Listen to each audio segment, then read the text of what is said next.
Prime Minister Modi, it's an honor to welcome you to Facebook. And thank you to everyone here in Hacker Square and in our community watching us live in India and around the world. You know, India is personally very important to the history of our company here. This is a story that I haven't told publicly and very few people know, but early on in our history,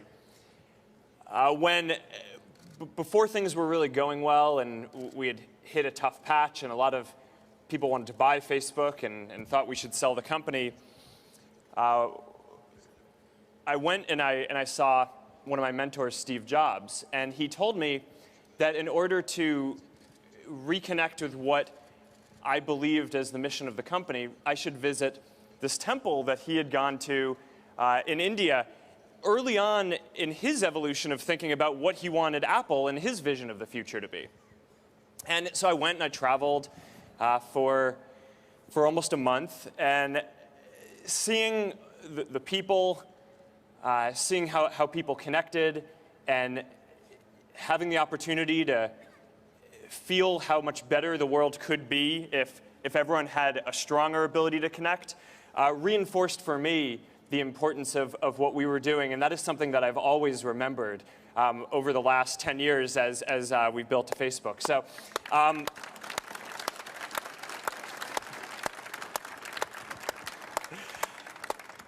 you know, we had a great conversation last year in Delhi. And I'm looking forward to having a conversation with you and our entire community about how you see the future of India and the world. And when I think about the future, I'm personally excited about India for a number of reasons. First, one of the greatest opportunities we have in the world today is to connect everyone to the internet. The internet provides access not only to entertainment and communication, but also vital information around health, education, and jobs. In fact, for every 10 people who gain access to the internet, about one person gets lifted out of poverty and about one new job gets created. Now, there are still 1 billion people in India who we need to connect to the internet. And connecting them represents one of the greatest opportunities available to humanity today. So I'm deeply appreciative of Prime Minister Modi's commitment to Digital India, to make this enormous opportunity a reality for all Indians. And I'm personally also impressed by the example Prime Minister Modi has set of using the internet and social media to communicate directly with Indian citizens. Whether spreading messages of peace or campaigning for women's rights or children's development or Digital India, it's fitting that the leader of the world's largest democracy is also setting the example for all world leaders for how they should connect with their citizens in the future. When everyone can make their voices heard online, that's when we can have meaningful conversations about the future. And that's how society can come together and achieve these shared goals. So, you know, the last time that a Prime Minister of India visited California was in 1982. And a lot has changed since then. Today, India is a global leader. Indian businesses and culture are transforming people's lives around the world. And for India to keep making progress, India needs to be a leader online. And Prime Minister Modi, you are an example of what that looks like. So I'm excited to hear today about how you see these goals and why the world should be optimistic about the future of India. Thank you and welcome to Facebook. Thank you. Thank you.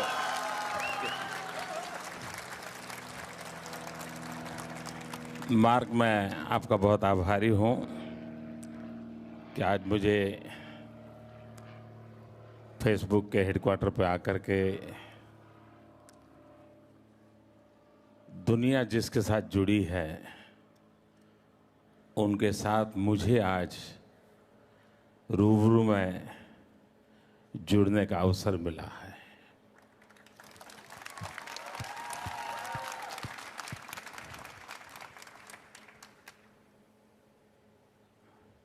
विज्ञान और आध्यात्म का नाता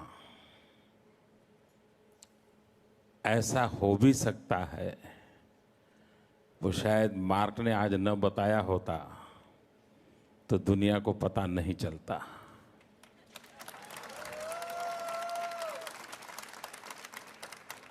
America से एक नौजवान कुछ करने के सपने देखता है,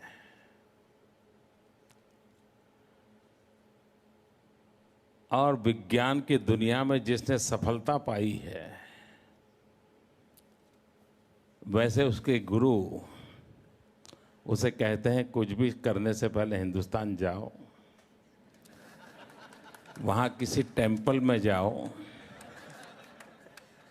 और वहाँ जाकर के तुम अपनी बात बताओ, तुम्हें रास्ता मिल जाएगा। ये बात अपने आप में एक अजूबा है। दुनिया के लोगों के लिए आज मार्क आपकी बात सुनकर के बहुत बड़ा आश्चर्य हुआ होगा, और मैं आशा करता हूं कि जो प्रेरणा आपको मिली है, जिस प्रेरणा से आपने इस काम को प्रारंभ किया है, ये सिर्फ कंपनी की बैंक अकाउंट को बढ़ाने वाला काम नहीं रहेगा, ये दुनिया के करोड़ों करोड़ों लोगों की आवाज बनेगा। ये दुनिया के करोड़ों करोड़ों लोगों के एस्पिरेशंस की अभिव्यक्ति का माध्यम बनेगा। और ये आपका प्रयास सामान्य मानवी की आशा आकांक्षाओं की पूर्ति करने की जिनकी जिम्मेवारी है, उनको जगाए रखेगा। और उस अर्थ में मैं आपके इस प्रयास को अभिनंदन करता रहूं, धन्यवाद करता हूं। आपने सवाल पूछा कि लोग भारत के पास बड़ी आशा भरी नज़र से देख रहे हैं। आपको क्या लगता है, जब आप भारत आए, आप किसी टेम्पल में गए बड़ी आशा भरी नज़र से, और देखिए आप कहाँ से कहाँ पहुँच गए।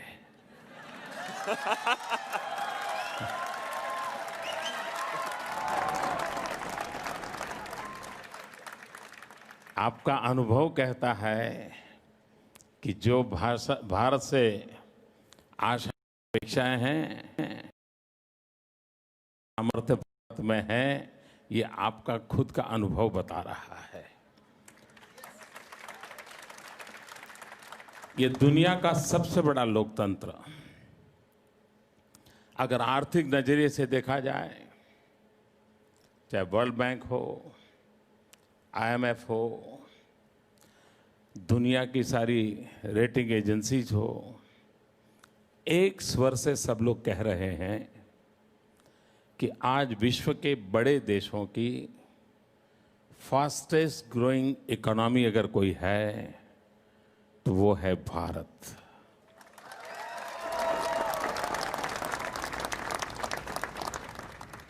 आज हम $8 ट्रिलियन इकोनॉमी है। मेरा ड्रीम है $20 ट्रिलियन इकोनॉमी में कन्वर्ट करने का।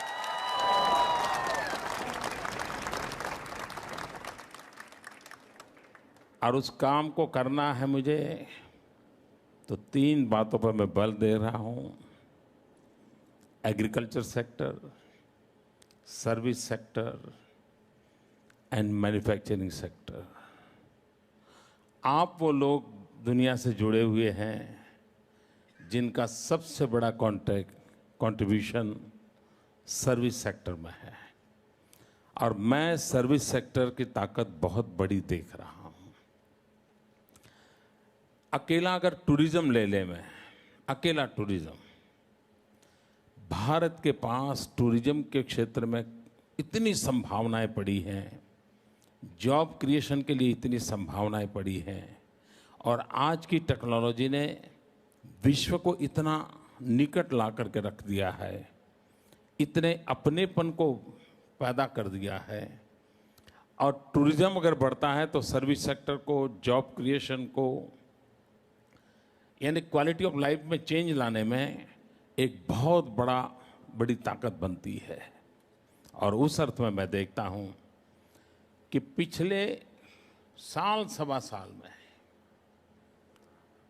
भारत के प्रति जो नजरिया बदला है, आज कहीं पर भी किसी भारतीय को किसी विदेशी व्यक्ति से मिलने का अवसर मिलता है तो वो बड़े गर्व के भाव से देखता है। इतने कम समय में ये परसेप्शन बदल जाना, ये उस विश्वास की नींव के कारण होता है। अगर 15 महीने में सबसे बड़ा काम हमारी सरकार ने किया है तो वो खोए हुए विश्वास को हमने वापस लाया है, एक कॉन्फिडेंस लेवल को लाए हैं। और मैं मानता हूं वही चीजों को बदलाव करते हैं। आईसीयू में पड़ा हुआ पेशेंट भी जब उसको विश्वास हो जाता है कि हाँ मेरे डॉक्टर आ गए, अब मैं ठीक हो जाऊंगा, आईसीयू वाला पेशेंट भी बाहर आ जाता है।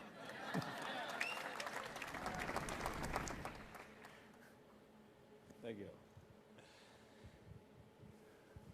All right. So we have the first question from the thread. We received more than 40,000 comments and questions on our Facebook post about this town hall. So that's Wow. pretty incredible engagement. And several people have flown in today to ask their questions. But before we call them up, I actually am going to start with one for you. You were one of the early adopters of the internet and social media and Facebook. And did you at that point think that social media and the internet would become an important tool for governing and citizen engagement in foreign policy?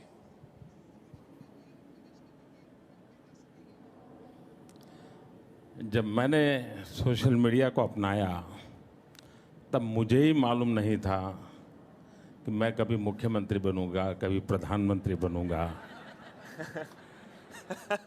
तो मैंने ये तो सोचा नहीं था कि social media का मुझे गवर्नेंस में भी काम आ सकता है। मैं जब सोशल मीडिया से जुड़ा तो एक टेक्नोलॉजी के प्रति मेरी क्यूरियोसिटी रहती थी। मैंने देखा कि मैं किताबों के द्वारा दुनिया को समझने की जो कोशिश कर रहा हूँ, लेकिन मनुष्य का स्वभाव है कि टेक्स्ट बुक के बजाय अगर गाइड मिल जाए तो ज़्यादा अच्छा लगता है।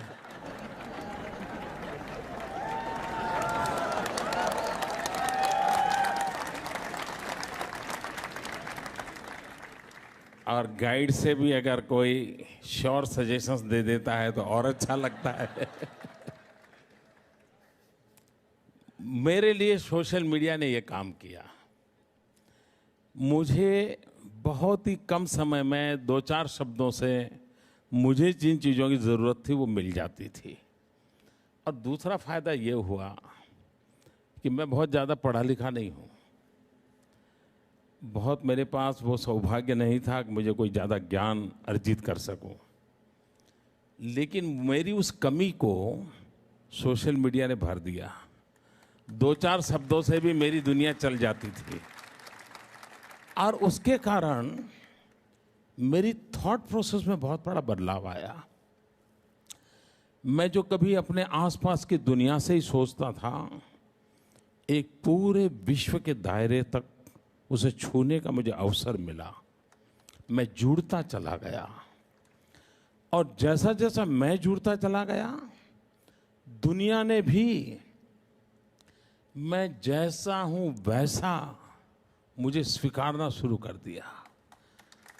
और इंसान के लिए सबसे बड़ी खुशी की बात यह होती है कि आप जैसे हो वैसे जब दुनिया आपको स्वीकार करती है तो उससे बड़ा आनंद का कोई अवसर नहीं होता। वरना क्या है, लोग कहते हैं हाँ आप अच्छे हैं लेकिन ये होता तो अच्छा होता, आप बहुत अच्छे हैं लेकिन थोड़ा ये सोशल मीडिया पे वो प्रॉब्लम भी नहीं है। आप जैसे हैं वैसे दुनिया स्वीकार करती है आपको, उसे कोई क्वेश्चन नहीं होता है और इससे आपका दायरा बहुत तेजी से बढ़ता है। मैंने ये जो पहले अनुभव किया वो इस दायरे को बढ़ाने वाला अनुभव किया। जब मैं सरकार में आया तो मेरे सारे दरवाजे खुल गए। मैंने देखा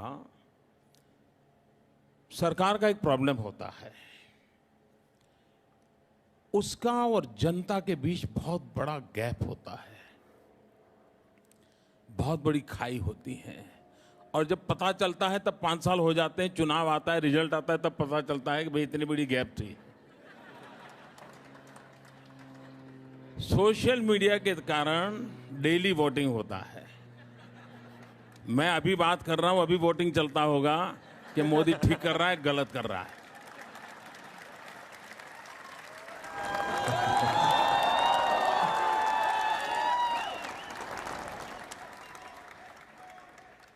आज सोशल मीडिया की ताकत है कि किसी भी सरकार को वो गलत करता है तो रोकता है, गलत करने से डरता है, और गलती सुधारने का अवसर पहले 5 साल में एक बार चुनाव के बाद होता था, आज हर 5 मिनट के बाद होता है।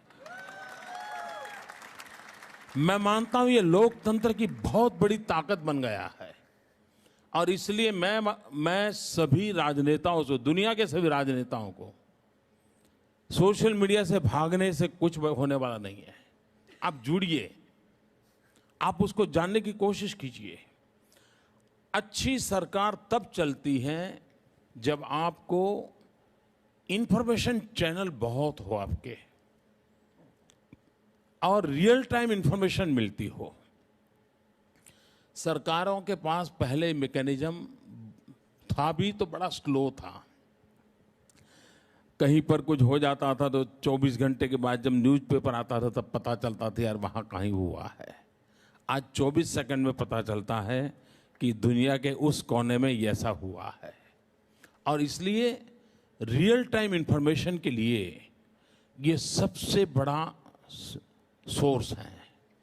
और अगर गवर्नमेंट जागरूक है, सतर्क है, कॉन्शियस है, तो रियल टाइम इंफॉर्मेशन से वो करेक्टिव मेजर्स ले सकते हैं, पॉलिसी फ्रेमवर्क बना सकते हैं, और काम की गति को बहुत बढ़ा सकते हैं। और उस अर्थ में मैं देख रहा हूं कि सोशल मीडिया ने गवर्नेंस में बहुत बड़ा रोल प्ले किया है। अब मुझे सवाल पूछा डिप्लोमेसी का। देखिए, डिप्लोमेसी पहले क्या होता था, कंट्री कैपिटल एक दूसरे से जुड़ते थे। दिल्ली वॉशिंगटन से जुड़ता था, दिल्ली टोक्यो से जुड़ता था, नेताओं से जुड़ते थे। सोशल मीडिया के कारण एक देश दूसरे देश के नागरिकों से जुड़ता है। आज मैं चाइना में सोशल मीडिया का अलग स्ट्रक्चर है, लेकिन मैं भी वहां भी एक्टिव हूं।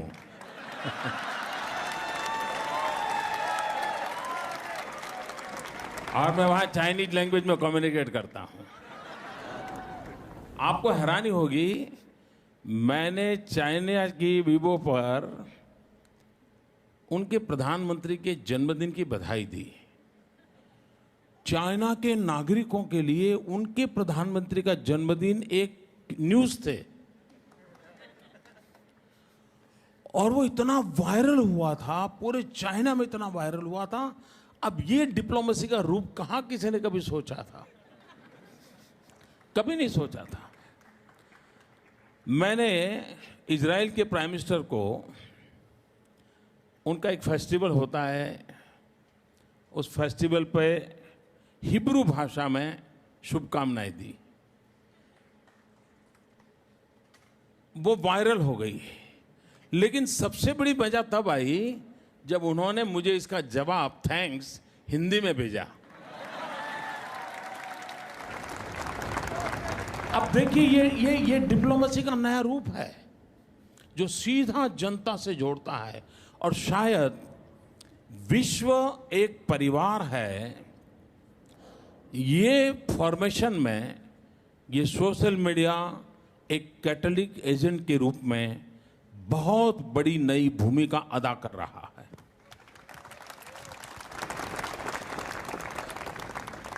one of the reasons why so many of us here at Facebook admire your leadership so much is that we deeply agree in our mission with so much of what you just said. So thank you for that. Our next question is from Veer Kashyap. Veer, why don't you tell us where you're from? Sure. Morning, Prime Minister Modi and Mark. Thanks for having us here. I live in Bangalore right now, and I moved to India 8 years ago, and co-founded babajob.com because I saw a great promise to be able to impact India's digital revolution and enable millions of people throughout the country to get better jobs using the internet. I always felt like, much like governments in the past have had to invest in physical infrastructure, like building roads and railroads, in this day and age, I feel like governments, one of the main roles they should be playing is to invest in the digital infrastructure, which will allow its citizens to get connected and be able to be productive citizens of the global society. So, Prime Minister, my question to you is, what investments is your government going to make to enable, the next 800 to 1 billion people in India to get connected?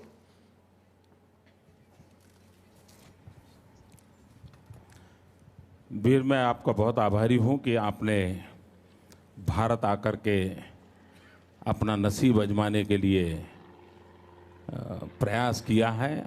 मैं इसका स्वागत करता हूं और वीर से प्रेरणा लेकर के यहाँ के और भी नौजवान जरूर भारत आना पसंद करेंगे।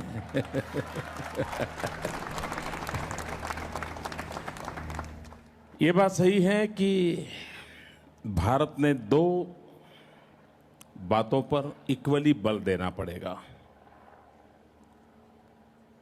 एक फिजिकल इंफ्रास्ट्रक्चर, जिसको हम नकार नहीं सकते क्योंकि मेरे देश की वो रिक्वायरमेंट है, और दूसरा डिजिटल इंफ्रास्ट्रक्चर, क्योंकि मैं पहले ये काम करूं, फिर दूसरा करूं, फिर तीसरा करूं, तो वक्त चला जाएगा। तो मुझे साइमल्टेनियस सारे चीज करने पड़ेंगे। और ये मेरा कन्विक्शन है कि आज के 21वीं सदी में जितना महत्व हाईवेज का है, उतना ही महत्व आईवेज का है। हाईवे भी चाहिए, इंफॉर्मेशन वेज भी चाहिए। भारत में 600,000 विलेजेज हैं। ये नंबर ही इतना बड़ा है कि लोगों को वहीं से डर लग जाता है। और करीब 2.5 लाख पंचायतें हैं। मेरी कोशिश है कि नेक्स्ट 5 ईयर में इन सभी गांवों को ऑप्टिकल फाइबर नेटवर्क से जोड़ दूं। जो लोग भारत से परिचित हैं, और दुनिया में भी आप देखोगे तो मानव संस्कृति का जो विकास हुआ है, पहले लोग वहां बसते थे जहां नदी हुआ करती थी। जहां नदी होगी उसके बगल में शहर बसते थे। वक्त बदल गया, जहां से हाईवेज गुजरते थे शहर वहां बसने लग गए। आने वाले दिनों में जहां से ऑप्टिकल फाइबर नेटवर्क गुजरेगा वहां पर शहर बसने वाले। ये बदलते हुए विश्व को हमने देखना चाहिए, और इसलिए हमारी कोशिश है कि हम गवर्नेंस में टेक्नोलॉजी को बहुत बड़ी मात्रा में ला रहे हैं। ट्रांसपेरेंसी के लिए वो बहुत उपयोगी हो रहा है। इफेक्टिव गवर्नेंस करना है, इजी गवर्नेंस करना है, इवन इकोनॉमिकल गवर्नेंस करना है। तो ये टेक्नोलॉजी बहुत बड़ी ताकत है। तो सरकार के फायदे के लिए भी मेरे लिए कंपल्सन है कि मेरा पूरा शिफ्टिंग डिजिटल वर्ल्ड की हो। तो एक तो इंफ्रास्ट्रक्चर बल हो। जहाँ तक पैसों का सवाल है, मैं नहीं मानता हूँ आज दुनिया में पैसों की कोई कमी है। बहुत से देश हैं उनको पता नहीं है पैसे कहाँ लगाएं। मैं उनको एड्रेस दे रहा हूं कि हियर इज द प्लेस।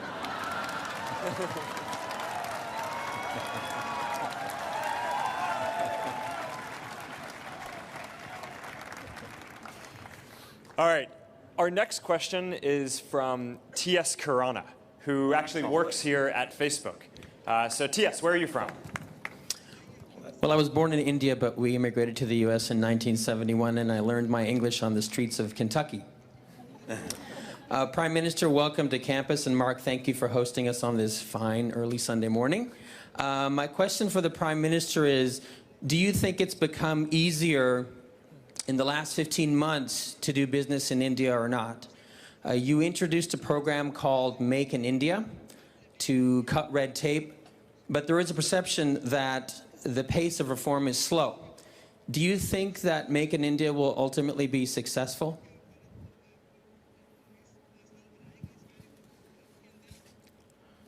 देखिए, एक स्कूटर जब टर्न करना होता है, ऐसे जा रहा scooter, it takes half a second, और आपको पता चला हाँ यार स्कूटर ऐसे जा रहा था, इधर आ गया। लेकिन अगर 40 डिब्बे वाली ट्रेन को मुझे इधर से इधर लाना है तो काफी देर लगती है। हाँ यार इधर गया, फिर आया, अभी तो आया नहीं, आया नहीं, आया नहीं, आया नहीं।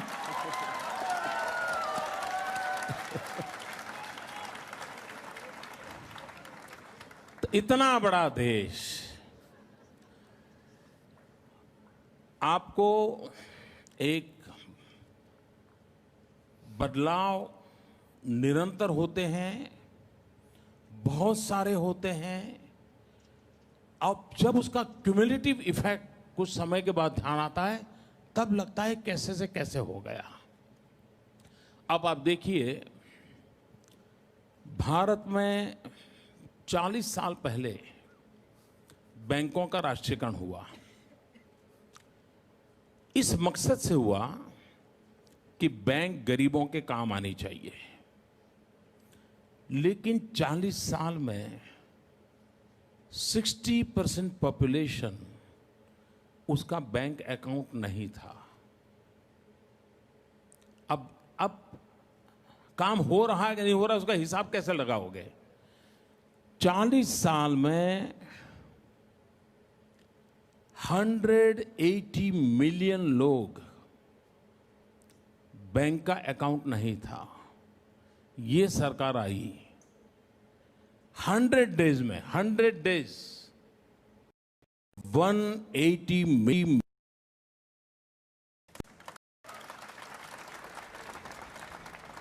अब आप स्पीड देखो, स्केल देखिए, ये देखोगे अरे वाह कैसे हो गया भाई, जो 40 साल में नहीं हुआ वो 100 दिन में कैसे हो गया।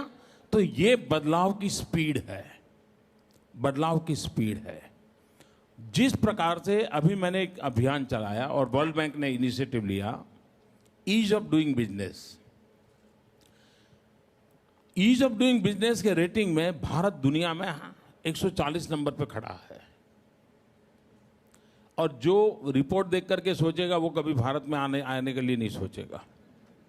स्वाभाविक है, क्योंकि कंपनी का जब बोर्ड बैठता है तो कागज लेके बैठता है, वो कोई देखने के लिए थोड़ा आता है जैसे फेसबुक वाले टेंपल में आ गए।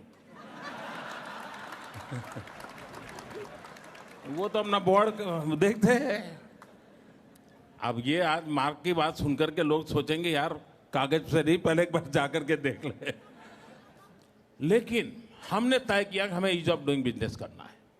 मैंने सभी स्टेट को ऑन बोर्ड दिया। We are a federal government, और ज़्यादातर हमारे यहाँ स्टेट के पास सबसे ज़्यादा पावर है। उनको बुलाया, ईज ऑफ डूइंग बिजनेस के लिए क्या क्या रुकावट है उसका एक लिस्टिंग किया, और अभी वर्ल्ड बैंक ने रेटिंग किया। मैं हैरान था, मैं खुद हैरान था।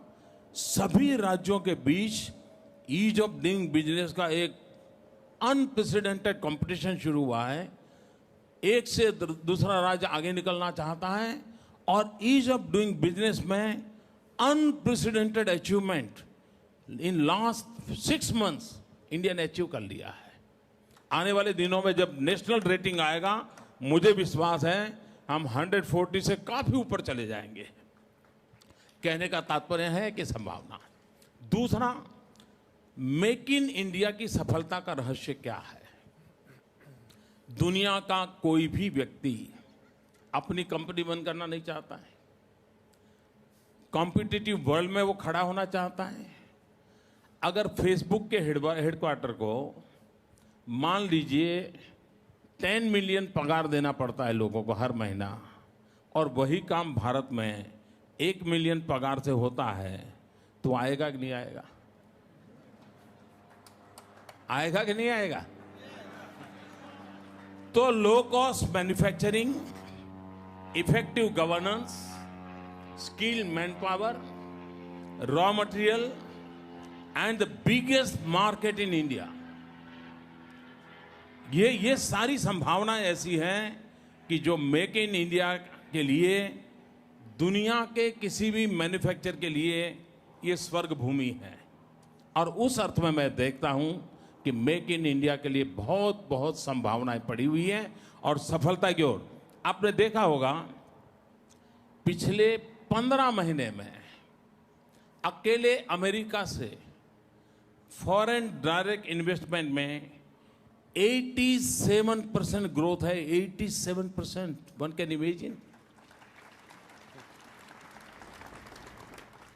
FII में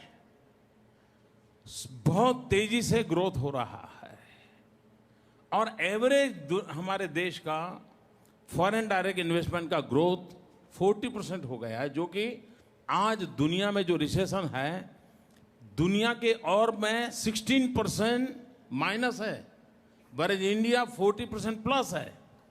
ये बताता है कि मेक इन इंडिया की सफलताएं इसके साथ जुड़ी हुई है, और मैं देख रहा हूं कि मेक इन इंडिया सफल होगा। दूसरी बात है, भारत के पास इन दिनों जो सुविधा है उसकी कंपैरिजन में दुनिया के किसी के पास नहीं है। हमारे पास 3D है, और 3D हमारी यूनिक स्ट्रेंथ है। स्ट्रेंथ ऐसा नहीं, it's a unique strength. Demographic dividend, democracy and demand. 800 million population below 35 है। जो जवान देश हो, वाइब्रेंट डेमोक्रेसी हो, वाइब्रेंट जुडिशरी हो, वाइब्रेंट मीडिया हो, लाइक माइंडेड कंट्रीज के लिए ये बहुत बड़ी अपॉर्चुनिटी होती है democracy. And demand 1.25 billion people, कितनी बड़ी डिमांड है। और उसमें मैंने आकर के एक नया डी जोड़ दिया है, डी रेगुलराइजेशन। मैं सारे सरकारी कब्जों से भी हटा रहा हूं, मैं सरकार को छुट्टी कर रहा हूं। और मेरी फिलॉसफी है, गवर्नमेंट है no business to be there in business. ये हमारा काम नहीं है होटल चलाना, लोग चलाएं और अच्छे तरह से चलाएं। और ये चीजें हैं जिसके कारण मैं देख रहा हूं कि मिस्टर खुराना बहुत संभावना है। Thank you. All right, our next question is from Dr. Ranjana Kumari, who has, I think, just flown in from Delhi. Doctor, will you tell us where you're from and your question? जी हाँ, मैं भारत में दिल्ली में महिला सशक्तिकरण के लिए centre for social research 30 सालों से काम कर रही है। उसकी मैं निदेशिका हूँ और अक्सर तमाम सवालों पर भारत में काम कर रही हूँ। मेरा सवाल आपसे है मोदी जी, दुनिया में भारतीय महिलाओं को लेकर काफ़ी कुछ कहा सुना गया है पिछले समय में, जिसकी वजह से सब लोग जानना चाहते हैं कि आपका महिलाओं के सशक्तिकरण, महिलाओं और बच्चियों, लड़कियों के सशक्तिकरण के लिए क्या योजना है, और ख़ास तौर से प्रोग्रेसिव इंडिया जो भारत के विकास की जो हमारी इच्छा है, उसमें महिलाओं की बराबरी के लिए आपका क्या सोच है? दो पहलू हैं। मैं एक उन पहलुओं को और ले जाऊंगा जो कई लोग पसंद नहीं करते हैं, लेकिन जब मार्क ने टेम्पल की बात कह दी है तो मेरा मन करता है मैं भी ऐसा कुछ बता दूं। दुनिया में भगवान की कल्पना सभी समाजों में है, ईश्वर की कल्पना हर किसी समाज में है, लेकिन हर किसी समाज में भगवान पुरुष ही है। हर समाज में अकेला हिंदुस्तान है जहां स्त्री भगवान की कल्पना की गई है। दुर्गा, सरस्वती, अंबा, काली, यानी मूलभूत हमारे चिंतन का जो अधिष्ठान है उसमें नारी के इस रूप की कल्पना की गई है। ये बात सही है कि हजारों साल से चलते चलते कभी उसमें डाइवर्जन आते हैं, डिटोरिएशन आते हैं, उस बदलते हुए समाज की एक तासीर रहती है। जहाँ तक सरकार का सवाल है, भारत को अगर अपने आर्थिक विकास के लक्ष्य प्राप्त करने हैं तो 50% पॉपुलेशन को घर के अंदर बंद रख करके नहीं हो सकते हैं। इस 50% नारी शक्ति वो भारत की विकास यात्रा में कंधे से कंधा मिलाकर के 100% पार्टनरशिप होनी चाहिए। सरकार की नीतियां प्रोएक्टिव होनी चाहिए और उस दिशा में हम प्रयास कर रहे हैं। आज हिंदुस्तान में एजुकेशन ले लीजिए, हेल्थ ले लीजिए, तो वहाँ स्थिति ऐसी है कि मेल के लिए रिजर्वेशन करना पड़ेगा। अगर आप आज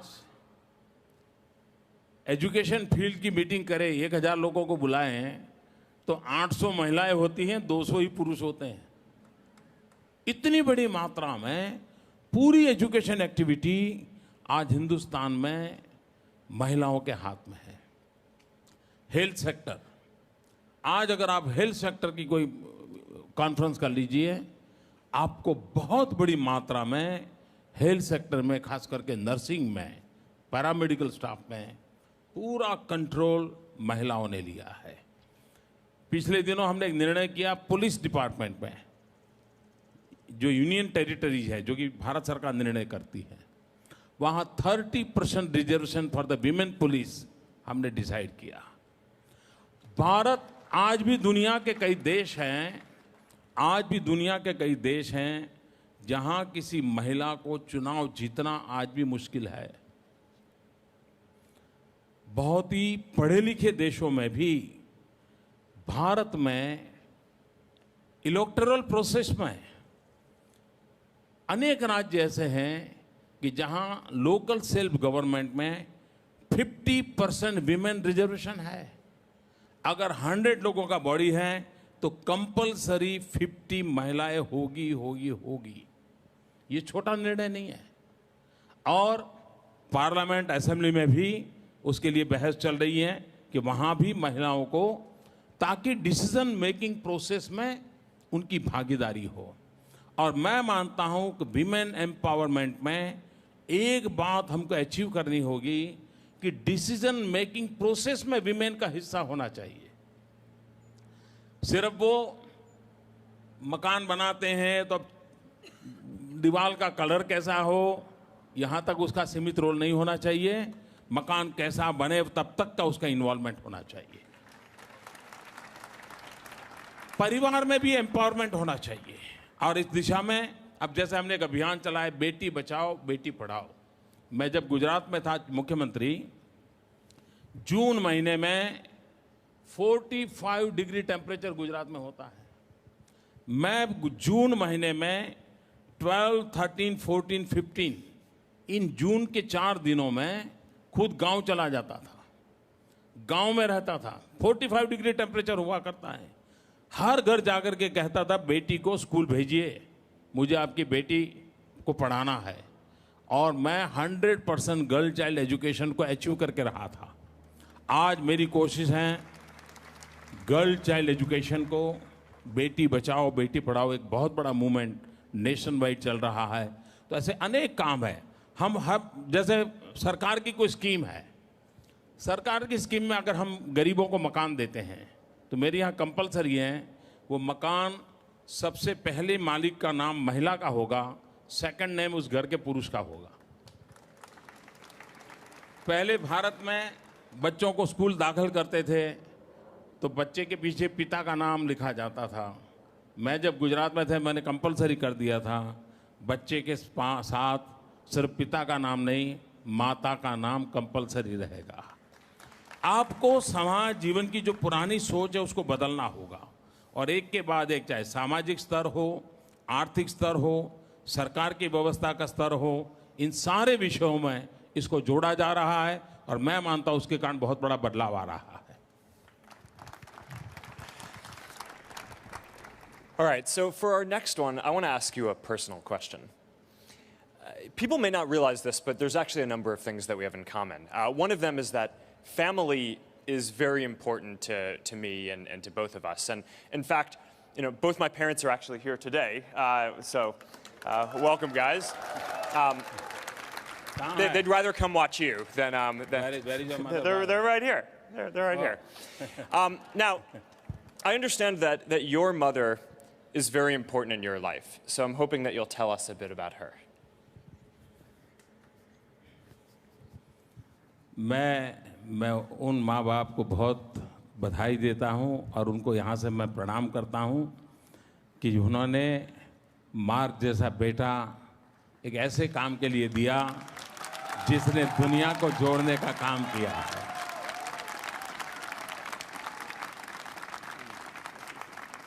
I request, will you please stand up? Would like to see you.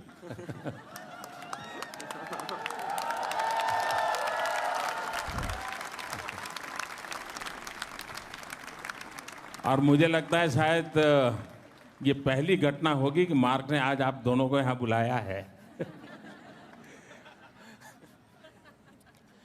हर किसी के जीवन में, आप किसी भी व्यक्ति के जीवन में देखें, किसी भी की बायोग्राफी देखें, ऑटोबायोग्राफी देखें, दो चीज़ें हमेशा आती हैं कि मेरे जीवन में मेरे टीचर का क्या रोल रहा, मेरे जीवन में मेरी माता का रोल क्या रहा। हर एक के जीवन में आता है।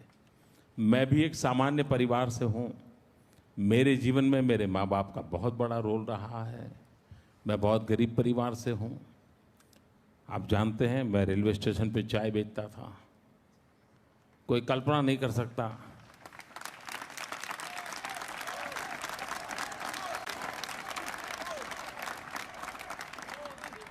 कि दुनिया की इतनी बड़ी डेमोक्रेसी ने एक चाय बेचने वाले को अपना नेता मान लिया।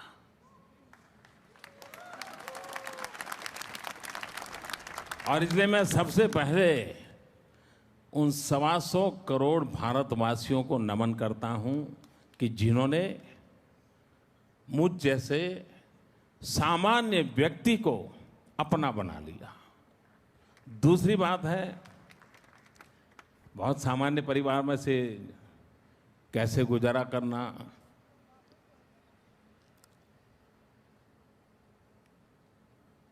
हमारे पिताजी तो रहे नहीं है।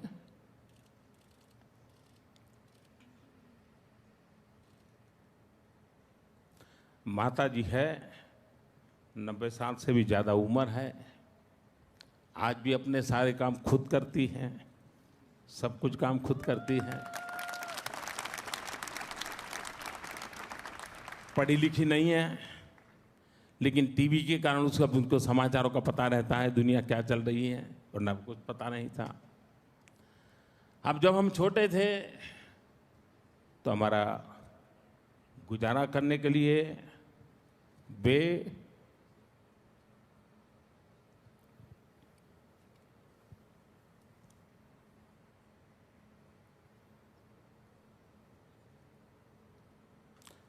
अड़ोस पड़ोस के घरों में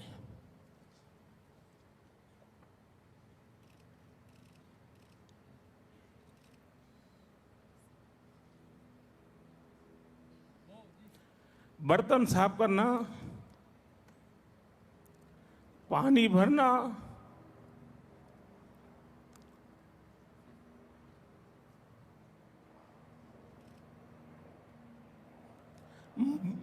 मजदूरी करना,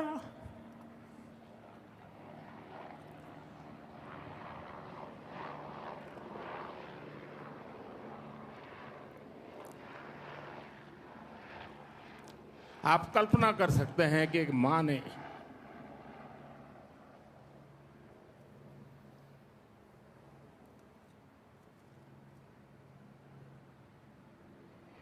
अपने बच्चों को बड़ा करने के लिए कितना कष्ट उठाया होगा।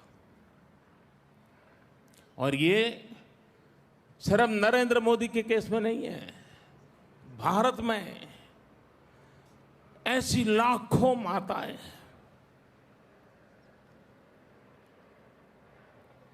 जिन्होंने अपने बच्चों के सपनों के लिए अपना पूरा जीवन आहूत कर दिया है।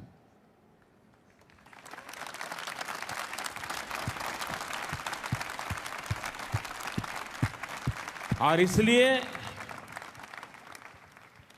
मैं सभी माताओं को शत शत वंदन करता हूं और उनकी प्रेरणा, उनके आशीर्वाद